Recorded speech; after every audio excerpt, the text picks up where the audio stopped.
دا زما په لاس کې چې تاسو کوم شربت وینئ تاسو ټول به پیژنئ، خصوصا زنانه به خامخا پیژنئ. دې ته تاسو لږ په غور سره وګورئ. دې شربت ته ویلی کېږي پینرګان. د دې شربت زموږ په علاقو کې انتهایی ډېر زیات غلط استعمال کېږي، انتهایی ډېر زیات غلط استعمال د دې شربت کېږي. هغه میندې چې هغوی ته کله ماشومان نه وده کېږي، نو د شپې دغه ماشومانو د خاموشه کولو دپاره، د هغوی د غلي کولو دپاره، د هغوی د اوده کولو دپاره میندې دا شربت استعمالوي، پینرګان، او د دې په زور باندې هغه خپل ماشوم اوده کوي.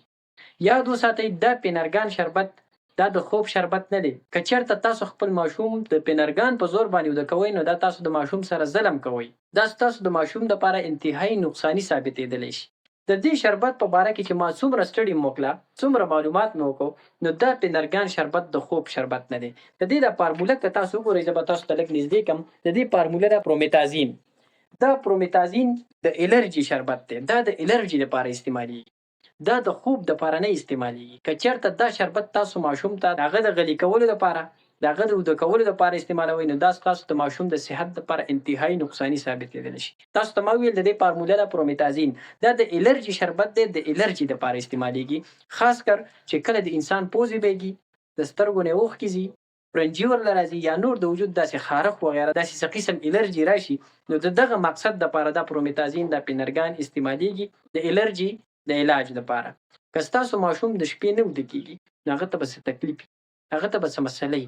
هغه به یا په غوږ باندې درد وي، یا به خېټه باندې درد وي، یا به ورته د میتیازو مسله وي، یا به ورته بله څه مسله وي. کوشش کوئ تاسو هغه ډاکټر له بوځئ، خو د خپلې خوښې تاسو هغوی ته پینرګان مه ورکوئ. دا ستاسو ماشوم ته نقصان ورکوي. بل که تاسو وګورئ، په دې باندې ښکاره تاسو ته لیکلي دي چې دا د 6 کالو نه کم ماشوم دپاره منع دی. د 6 کالو نه کم ماشوم ته که ته دا ورکوې، نو دا منع دی، دا ته نشي ورکولی. زموږ میندې څه کار کوي؟ د 6 کالو نه چې د کال ماشوم یې هغې ته هم ورکوي. د میاشتو نه چې د ورځو ماشوم یې که نه، نو هغوی ته هم پینرګان ورکوي او د دې پینرګان په زور باندې اوده کوي. دا تاسو د خپل ماشوم سره انتهایی ډېر زیات ظلم کوئ. که چېرته تاسو په کم عمر کې ماشومانو ته د پینرګان شربت ورکوئ، نو دا د هغوی د سترګو نظر وړلی شي. دا دومره نقصاني شربت دی، که تاسو په کم عمر کې ماشومانو له دا شربت ورکوئ، نو دا د ماشوم د سترګو نظر وړلی شي، په ماشوم کې د رب بیماري پیدا کولی شي، ماشوم ته د مزغو مسلې، د مزغو بیماریانې جوړولی شي.